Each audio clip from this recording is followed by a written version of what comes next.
लोकसभा चुनाव 2024 में एनडीए द्वारा बिहार में वैश्य उम्मीदवारों की अनदेखी और वैश्य सांसदों का टिकट काटना एनडीए को महंगा पड़ेगा, भाजपा को महंगा पड़ेगा। टिकट वितरण से पहले ही यह तय हो गया है कि बिहार में एनडीए को 39 सीट नहीं मिलने जा रही है। मैं आपको उंगलियों पर बता सकता हूं कि बिहार में एनडीए की कहां हार होने वाली है।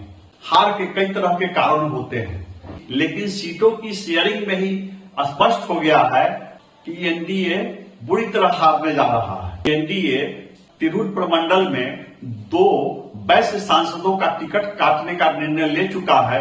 2 वैश्य सांसदों को सड़क पर लाने का निर्णय हो चुका है। शिवहर संसदीय क्षेत्र की भाजपा सांसद रमा देवी का टिकट काटा जा चुका है और सीतामढ़ी संसदीय क्षेत्र के वैश्य सांसद जेडीयू सांसद सुनील कुमार पिंटू का टिकट काटा जा चुका है। नमस्कार, मैं हूं विवेश त्रिवेदी और आप देखना शुरू कर चुके हैं जनता चौक लाइव। आगे बढ़ने से पहले आपसे आग्रह है कि आप मेरे वीडियो को अंत तक देखें, इसे लाइक करें, इसे अधिक से अधिक शेयर करें और मेरे चैनल जनता चौक लाइव को सब्सक्राइब करें ताकि मैं उन दर्शकों तक पहुंच सकूं जिन तक अब तक मेरी खबरें नहीं पहुंच पा रही हैं। मैं रोचक और तथ्यपरक जानकारियां लेकर आया हूं। भारतीय जनता पार्टी ने शिवहर संसदीय सीट जनता दल की झोली में डाल दिया है। शिवहर सीट अब जनता दल के हिस्से में है। जाहिर सी बात है कि शिवहर से रमा देवी को टिकट नहीं मिलने जा रहा है। टिकट वितरण से पहले ही पूरा बिहार जान रहा है कि शिवहर से पूर्व सांसद लवली आनंद को जनता दल का उम्मीदवार बनाया जाएगा। एनडीए की उम्मीदवार अब रमा देवी नहीं होंगी, लवली आनंद होंगी। एक वैश्य सांसद का टिकट काटकर राजपूत पूर्व सांसद को टिकट दिया जा रहा है। तो आपको क्या लगता है, रमा देवी हाथ पर हाथ रखकर बैठी रहेंगी? आप लिख लीजिए, रमा देवी शिवहर से या पूर्वी चंपारण से चुनाव लड़ेंगी।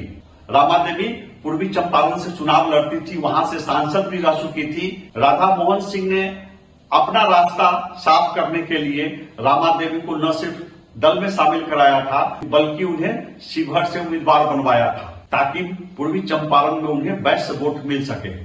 तो एनडीए ने भले ही रमा देवी के सियासी कैरियर पर द एंड लिख दिया है। रमा देवी उस महिला का नाम है जो चुपचाप घर में बैठे रहना नहीं जानती है। तो आप देखते रहिए, शिवहर या पूर्वी चंपारण में चुनाव में रमा देवी गरजती हुई नजर आएंगी और एनडीए को चुनौती देते नजर आएंगे। अब मैं सीतामढ़ी के वैश्य सांसद सुनील कुमार पिंटू की बात कर लेता हूं। सबको पता है कि सुनील कुमार पिंटू पहले भाजपा नेता होते थे। लोकसभा चुनाव 2019 में अचानक सुनील कुमार पिंटू को जनता दल में शामिल कर उन्हें उम्मीदवार बनाया गया था और वे जीतकर संसद पहुंचे थे। सुनील कुमार पिंटू तेली जाति के हैं और वैश्य समाज में तेली जाति की आबादी, कानू जाति की आबादी सर्वाधिक रही है। तेली समाज की शिकायत है कि बिहार में पर्याप्त आबादी होते हुए भी उन्हें सत्ता में हिस्सेदारी नहीं दी जाती है। क्या आप जानते हैं कि सुनील कुमार पिंटू का टिकट क्यों काटा जा रहा है?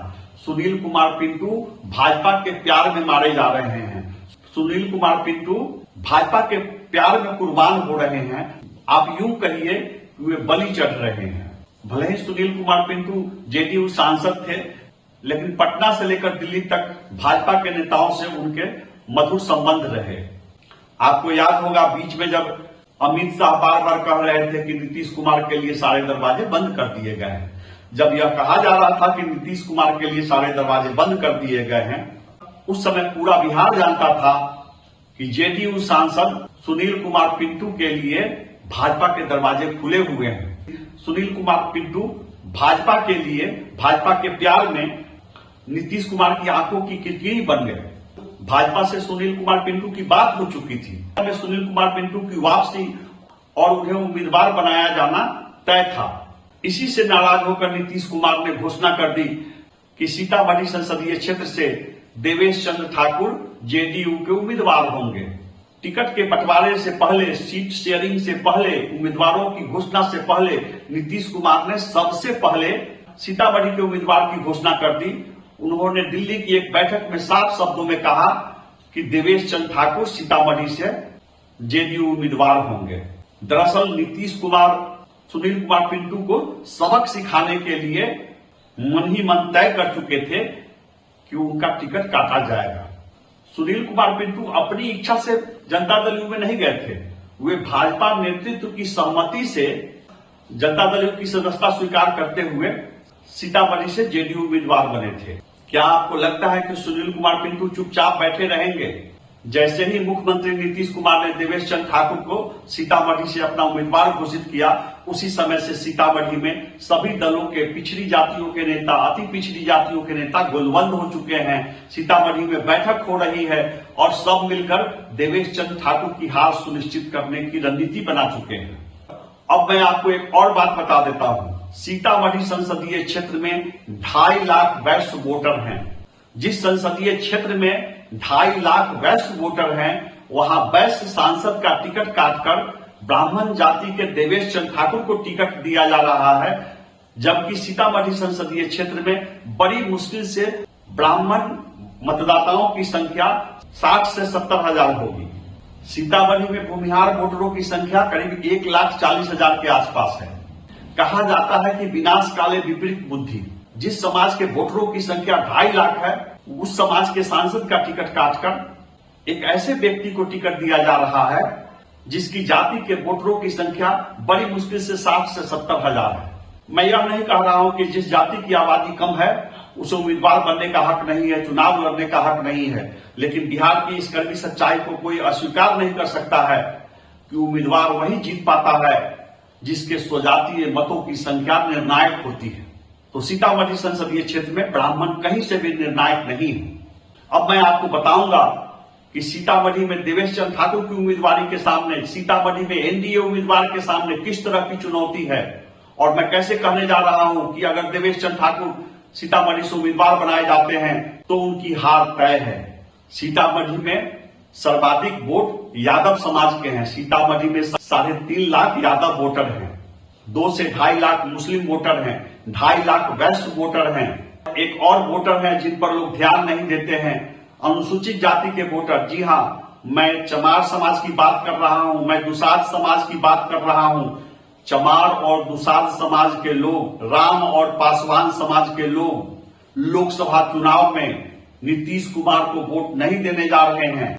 पुलिस की प्रताड़ना से उब चुके हैं अनुसूचित जाति के लोग। तार के पेड़ से, खजूर के पेड़ से तारी उतारते समय, तारी बेचते समय गांव गांव में पासवान समाज के लोगों की गिरफ्तारी हो रही है। पासी और दुसाध समाज के लोग, चमार जाति के लोग पुलिस के जुर्म से आतंकित है। गांव गांव से दर्जनों लोग जेल भेजे जा चुके हैं। वे कर्ज लेकर अपने परिजनों को जेल से जमानत पर रिहा कराने के लिए कोर्ट का चक्कर लगा रहे हैं। तो अनुसूचित जाति के लोग पहले से ही जेडीयू को सबक सिखाने के लिए कमर कस चुके हैं। तो आप जोड़कर देख लीजिए, सीतामढ़ी में 3.5 लाख यादव वोटर, 2.5 लाख मुस्लिम वोटर, 6 लाख वोटर हो गए, 2.5 लाख वैश्य वोटर, 8.5 लाख हुए, और 2.5 लाख अनुसूचित जाति के वोटर, 11 लाख वोटर। तो सीतामढ़ी संसदीय क्षेत्र में 10.5 से 11 लाख वोटर जनता दल यू से नाराज चल रहे हैं, देवेश चंद्र ठाकुर की उम्मीदवारी से नाराज चल रहे हैं, पुलिस जुर्म से आतंकित हैं और वे कमर कस चुके हैं एनडीए को हराने के लिए, जेडीयू को हराने के लिए। तो आप गांठ पार लीजिए, सीतामढ़ी में सुनील कुमार पिंटू का टिकट काटना एनडीए को महंगा पड़ेगा, जेडीयू को बहुत भारी पड़ेगा। अब मैं एक बात कहना चाहता हूं, सीतामढ़ी क्षेत्र में चूंकि यादव समाज के वोटरों की संख्या सर्वाधिक है, यादव समाज लगातार इस सीट पर दावा करते रहा है, लेकिन आप गौर से देखें तो वहां 2014 में राम कुमार शर्मा की जीत हुई थी, 2019 में सुनील कुमार पिंटू की जीत हुई थी और यादव जाति के उम्मीदवार चुनाव हार गए थे। इसलिए सीतामढ़ी में यादव समाज के लोग रणनीति बना रहे हैं कि अगर भाजपा को मात देनी है, अगर भाजपा को शिकस्त देनी है, तो ये इस बार सीतामढ़ी सीट पर दावेदारी छोड़ेंगे और वैश्य समाज से किसी उम्मीदवार को खड़ा करेंगे। उम्मीदवार की कमी नहीं है, समीर महासेठ समेत कई वैश्य दावेदार हैं सीतामढ़ी से, आरजेडी टिकट के, इंडिया गठबंधन के टिकट के दावेदार कई वैश्य नेता, और वैश्य उम्मीदवार को खड़ा कराने की रणनीति इसलिए भी बन रही है कि ताकि एनडीए के वोट बैंक में, बीजेपी के वोट बैंक में सेंधमारी हो सके। 2020 के विधानसभा चुनाव से पहले यह धारणा रही है कि वैश्य वोटर अस्थायी रूप से भाजपा के वोटर हैं, अस्थायी रूप से एनडीए के वोटर हैं। लेकिन 2020 के बिहार विधानसभा चुनाव में मुजफ्फरपुर सीट पर कांग्रेस के वैश्य उम्मीदवार विजेंद्र चौधरी ने भाजपा उम्मीदवार सुरेश शर्मा को मात दे दी। कहने का अभिप्राय यह है कि वैश्य भाजपा या किसी पार्टी के अस्थायी रूप से गुलाम नहीं है। खासकर तेली समाज के लोग, कानू समाज के लोग सियासत में अपनी हिस्सेदारी खोज रहे हैं। कुछ लोग कह सकते हैं कि इंडिया गठबंधन मुजफ्फरपुर में भी और सीतामढ़ी में भी एक साथ दो वैश्य उम्मीदवार कैसे उतार सकता है। आपको याद होगा लोकसभा चुनाव 2019 में तिरहुत प्रमंडल में एनडीए के 3 वैश्य सांसद निर्वाचित हुए। जब एनडीए द्वारा तिरहुत प्रमंडल में 3 वैश्य उम्मीदवार उतारे जा सकते हैं, जब एनडीए से 3 वैश्य सांसद जीत कर जा सकते हैं, तो इंडिया गठबंधन 3 वैश्य उम्मीदवार खड़े क्यों नहीं कर सकता। इंडिया गठबंधन की रणनीति है कि उम्मीदवार ऐसे खड़े हों जो एनडीए को हरा सके, जो एनडीए के आधार वोट में सेंधमारी कर सके। अब मैं मुजफ्फरपुर संसदीय क्षेत्र की बात कर लेता हूं। पूर्व मुख्यमंत्री लालू प्रसाद को, कांग्रेस को, यूं कहिए कि इंडिया गठबंधन के नेताओं को यह बात समझ में आ गई है कि मुजफ्फरपुर में कोई वैश्य उम्मीदवार ही भाजपा को शिकस्त दे सकता है। बारी बारी से भूमिहार उम्मीदवार को आजमाया गया, सहनी उम्मीदवार को आजमाया गया, लेकिन भाजपा को हराया नहीं जा सका। इंडिया गठबंधन की रणनीति है कि मुजफ्फरपुर में वैश्य मतों में सेंधमारी के लिए किसी कद्दावर वैश्य उम्मीदवार को खड़ा किया जाए। अब मैं आपको मुजफ्फरपुर का जातीय समीकरण बताता हूं। जो आंकड़ा मैं देने जा रहा हूं वो अनुमानित है, एग्जैक्ट नहीं है। मतलब मैं जो आंकड़ा बताऊंगा उसमें 10-20 हजार ऊपर नीचे हो सकता है। मुजफ्फरपुर संसदीय क्षेत्र में भी 2.5 लाख वैश्य वोटर हैं। इसमें सर्वाधिक आबादी तेली समाज की है, कानू समाज की है, और वैश्य समाज की सभी उपजातियों के वोट को अगर हम जोड़ते हैं तो मुजफ्फरपुर में 2.5 लाख वैश्य वोटर हैं। मुजफ्फरपुर में 2 लाख मुस्लिम वोटर हैं। मुजफ्फरपुर में 2 लाख यादव वोटर हैं। गौर करने वाली बात यह भी है कि मुजफ्फरपुर संसदीय क्षेत्र में वैश्य समाज के 2 विधायक भी हैं। आप अनुमान लगा सकते हैं कि मुजफ्फरपुर संसदीय क्षेत्र में वैश्य मतदाताओं की ताकत कितनी है। कुटनी और मुजफ्फरपुर विधानसभा क्षेत्र में तो वैश्य विधायक है ही। इसके अलावा औराई में वैश्य मतदाता काफी संख्या में है। बोचहा और सकरा में भी वैश्य मतदाताओं की संख्या काफी। अगर मुजफ्फरपुर में यादव और मुस्लिम समाज के मतदाताओं ने वैश्य उम्मीदवार के साथ हाथ मिला लिया तो भाजपा को महंगा पड़ेगा। एंटी इनकम्बेंसी हर उम्मीदवार को झेलना पड़ता है, लेकिन बिहार में अगर सर्वाधिक एंटी इनकम्बेंसी है तो वह मुजफ्फरपुर में है। भाजपा सांसद अजय निषाद के खिलाफ एंटी इनकम्बेंसी है। अजय निषाद के स्वजातीय मतदाता भी उनसे लगातार नाराज चल रहे हैं और मुजफ्फरपुर में भी वैश्य उम्मीदवारों की कमी नहीं है। प्रदेश राजद व्यावसायिक प्रकोष्ठ के उपाध्यक्ष इंजीनियर शिवनंदन साहू राजद टिकट के प्रबल दावेदार हैं और राजद नेताओं का कहना है कि मुजफ्फरपुर में कांग्रेस का नेटवर्क कमजोर है। मुजफ्फरपुर के प्रखंडों में कांग्रेस का संगठनात्मक आधार बहुत कमजोर है। कांग्रेस की तुलना में राजद का संगठनात्मक आधार काफी मजबूत है। इसलिए तर्क दिया जा रहा है कि राजद उम्मीदवार खड़ा करना ज्यादा अच्छा रहेगा। अगर आप 3 सवालों के जवाब ढूंढेंगे तो आपको समझ में आ जाएगा कि अजय निषाद की मिट्टी क्यों पलीद होने वाली है। आप पता कर लीजिए किसी भाजपा कार्यकर्ता से कि अमित शाह आए थे, पता ही एयरपोर्ट पर अमित शाह की रैली हुई। आप पूछिए किसी भाजपा कार्यकर्ता से कि सांसद अजय निषाद ने उसमें कितने लोगों को जुटाया था, सांसद अजय निषाद के आह्वान पर कितने लोग आए थे उस रैली में। दूसरा सवाल, अभी इसी महीने पटना में जुब्बा सहनी शहादत दिवस समारोह मनाया गया था। राज्य भर से सहनी समाज के लोग शहादत दिवस समारोह में शामिल होने पहुंचे। मंच पर अजय निषाद भी जाकर बैठे थे। लेकिन आप पूछिए, आप पता कीजिए, क्या अजय निषाद एक बस कार्यकर्ता भी शहादत दिवस समारोह में ले गए थे? तीसरा सवाल, आप किसी से पता कीजिए कि बोचहा उपचुनाव में अजय निषाद भाजपा उम्मीदवार बेबी देवी को कितने मत दिला पाए थे, कितनी सभाएं कर पाए थे? क्या अजय निषाद बेबी देवी को वोट दिलाने के लिए अपने स्वजातीय मतदाताओं के बीच जाने की हिम्मत कर पाए थे? और चौथा सवाल, कुटनी में 2 चुनाव हुए हैं। कुटनी में बिहार विधानसभा चुनाव 20 में राजद उम्मीदवार अनिल सहनी जीते थे। सवाल होना चाहिए अजय निषाद से कि आप यहाँ के सांसद हैं, आपने एनडीए के कैंडिडेट केदार गुप्ता को कितने वोट दिलवाए थे? अगर आप केदार गुप्ता को वोट दिलवाए होते तो उनकी हार नहीं होती। संजोग से बाद में अनिल सहनी की सदस्यता चली गई और कुढ़नी में उपचुनाव कराया गया। किसी भाजपा कार्यकर्ता से पूछिए कि कुढ़नी उपचुनाव में अजय निषाद के प्रयास से केदार गुप्ता को कितने मतों का लाभ हुआ। दूसरी जातियों की तो बात ही छोड़ दीजिए, क्या अजय निषाद सहनी समाज का वोट दिला पाए केदार गुप्ता को?